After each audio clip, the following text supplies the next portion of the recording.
The Element's Enduro transmission. This thing has a built-in overdrive, and I built this specifically with the most overdrive possible and with the front spur gear or the front motor plate and all that, because it's going into my Gen 7 with the Gen 8 portal axles. Now, this already has the axial transmission in it, so this should be a direct bolt-in, right?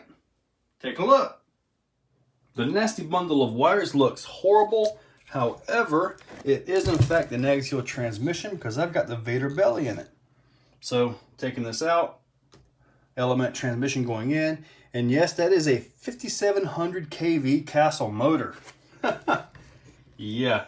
So, first run with the Element transmission is going to be brushless. With the electronics mess taken off, you can see it's kind of tight right in here where the motor is. So I'm kind of curious if the new Element transmission is actually going to fit the motor in the same spot or better. Now, also the Element transmission, the way I've got mine set up, is going to be like this. So you can see the added length of the transmission right back here. So I'm going to have to make some adjustments to the rear drive shaft. With this angle here, you can see there's quite a bit of size difference. Also, actual drive shafts are higher in the Element transmission than what they are in the axial. That could cause an issue. We'll find out. With the Element Stealth X transmission bolted in, I actually have more clearance at the motor than what I did with the axial transmission. And I've got a large pinion gear. You can see I still have plenty of room. I tried to get that in there. That you can see I could put a smaller pinion gear on. So that part fitting is absolutely fine. Now the bolt pattern, I believe, is just a tiny little bit off. Just a little bit, or the Vader is a little bit off. Either way, it bolted in, it fits good. I'm gonna get the front drive shaft on and see how much I've got to cut off the rear drive shaft to make that fit. On the rear drive shaft, this is what I ended up with. These are the axial wild bore 8 drive shafts, so I just changed the tubes out. I kept the same middle, but overall it's about 15 millimeters shorter than what it was. And this goes right in, and it allows for some, compression and stuff like that. The drive shaft outputs being slightly higher is giving me a tiny bit of clearance issue on full compression on the battery tray. Personally, I don't think it's going to be an issue with this truck. However, with tighter trucks, you may actually have an issue with the higher output. Not sure. But anyway, just wanted you guys to see it. Oh, and also, 15 millimeters, you could go 10 millimeters shorter and be fine for this one. In addition to the drive shaft height being taller and the clearance issue back there, the entire transmission top and everything is just simply taller. I had to do quite a bit of bending to the stock electronics mount, but although everything is on a lean now, it is fitting. When you set the pinion gear, make sure you set that back towards the transmission as far as you can before the pinion teeth start coming off the spur gear, because it is really tight tolerance down in there. Now, I took this out and I got some before, as in with the axial transmission, no overdrive clips, just so I could do the comparison here. And in that clip, as well as this one, I'm running the exact same 1500 milliamp WANFI battery, just a 2S.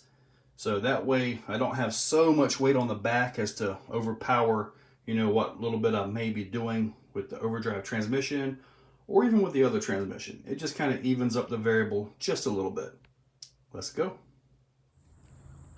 With a stock transmission, let's see how it turns.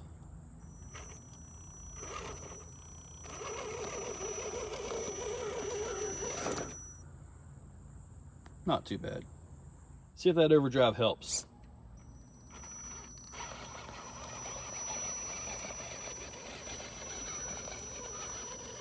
Oh, look at that, it did.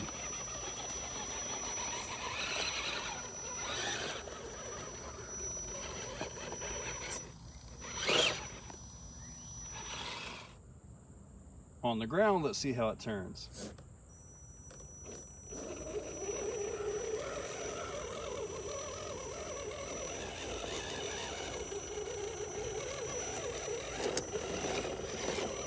Actually turns a little bit better than the stock axial did without the overdrive gears. Interesting. Let's see what that overdrive can do here.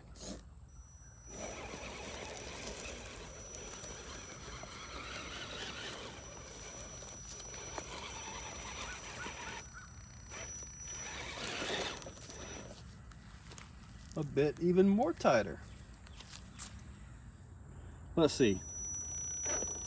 Now keep in mind, this isn't exactly a crawler truck, it's kind of a play truck.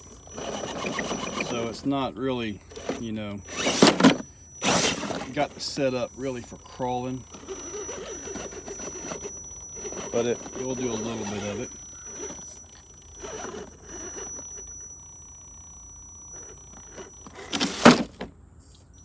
This doesn't have the forward bias that my other trucks do. It's just meant for fun, really.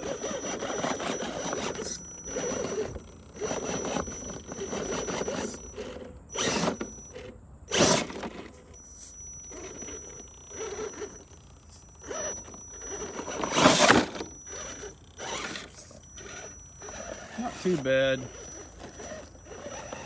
But you can tell this isn't a comp level crawler at all.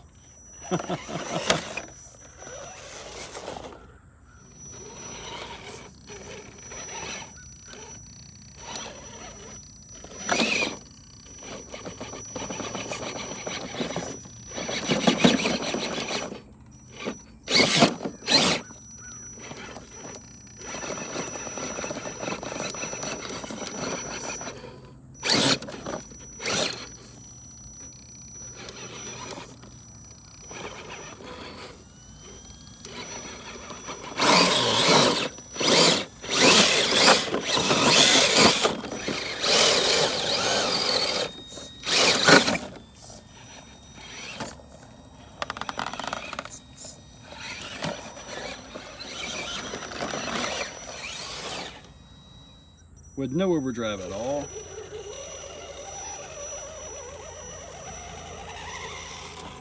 No problem. See if we can see that front spin a little bit.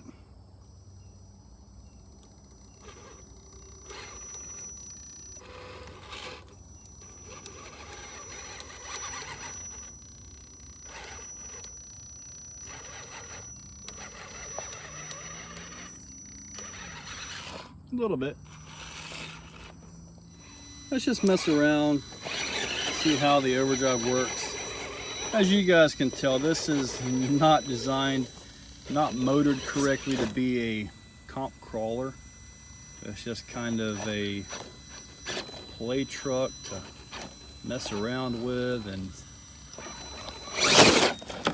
you know, back around and have a good time with it. That's what this truck is built for. If I really wanted it to crawl, it wouldn't be running this 5700 kV motor.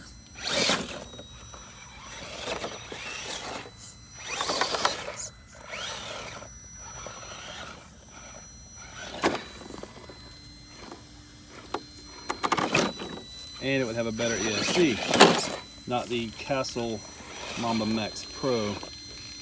Now, the Mamba Max Pro was a great ESC in its day. It really was.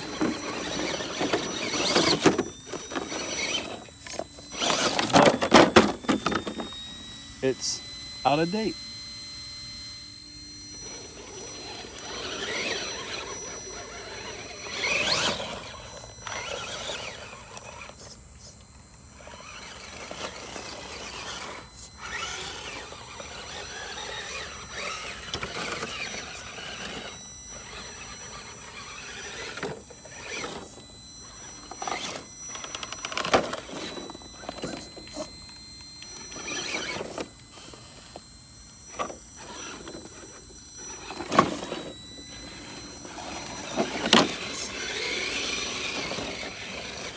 So overall, the transmission dimensions are a little bit taller and obviously a little bit longer, but it can fit.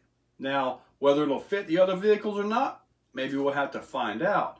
But overall, I think it's a good transmission. I really like the design of it. And in this particular truck, considering it's more of a basher, scaler type truck, couldn't really show you guys how much effect maybe it had on the climbing. On the steering, it was a little bit better, you know, as most overdrives are. So I think I'm going to take the transmission back out of that truck and put it in something else, something a little bit more worthy. Guys, thank you all for watching.